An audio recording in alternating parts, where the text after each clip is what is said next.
મહત્વના સમાચાર કચ્છથી જ્યાં ગાંધીધામમાંથી ડ્રગ્સનો મોટો જથ્થો ઝડપાયો છે।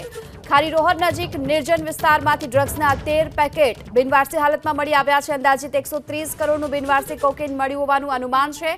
હાલમાં એફએસએલની પણ મદદ લેવામાં આવી રહી છે। ડ્રગ્સના વધુ જથ્થાની આશંકા હોવાથી પોલીસે ડ્રોન કેમેરાથી સર્ચ ઓપરેશન પણ હાથ ધર્યું। જો કે અગાઉ મીઠીરોહર વિસ્તારમાં 800 કરોડનું કોકેન ઝડપાયું હતું। આજે ફરી એક વખત આ જ પ્રકારે બિનવારસી હાલતમાં ડ્રગ્સ ઝડપાયું છે, જેને જપ્ત કરાયું।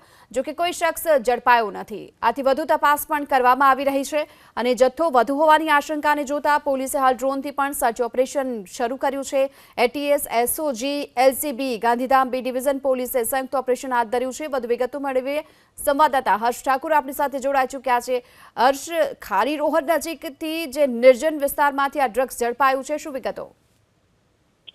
ગીતા, પૂર્વ કચ્છના ગાંધીધામમાંથી ફરી એકવાર મોટા પ્રમાણમાં ડ્રગ્સના પેકેટ જે છે તે મળી આવ્યા છે।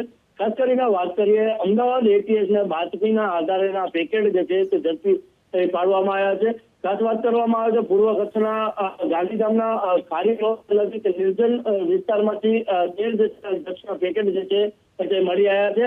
અંદાજિત તેની બજાર કિંમત 130 કરોડ હોવાનું હાલ સામે જે છે તે આવી રહ્યું છે। ડ્રગ્સની શુદ્ધતા જાણવા માટે એફએસએલની મદદ જે છે તે લેવામાં આવી રહી છે। ખાસ કરીને વાત કરીએ ડ્રગ્સનું કન્સાઇનમેન્ટ મોટું હોવાના કારણે ડ્રોનની મદદથી પણ જે છે તે ડ્રગ્સની શોધખોળ જે છે તે હાથ ધરવામાં આવી છે। ખાસ વાત કરીએ આ સમગ્ર મામલે ગુજરાત એટીએસ સાથે પૂર્વ કચ્છ એસઓજી, એલસીબી અને ગાંધીધામ બી ડિવિઝનના પોલીસ કર્મચારીઓ જે છે તે જોડાયા છે। ખાસ વાત કરવામાં આવે મીઠીરોહર વિસ્તારમાંથી અગાઉ પણ 800 કરોડ રૂપિયાનો બિનવારસી ડ્રગ્સ જે છે તે ઝડપી પાડવામાં આવ્યું છે। હાલ ગુજરાત એટીએસ દ્વારા તપાસ જે છે તેજ કરવામાં આવ્યું છે। જી, આભાર આપનો આ સમગ્ર માહિતી બદલ। હાલમાં તો આજે 130 કરોડનો ડ્રગ્સનો જથ્થો મળ્યો છે, તેને લઈ તપાસ તેજ થઈ રહી છે।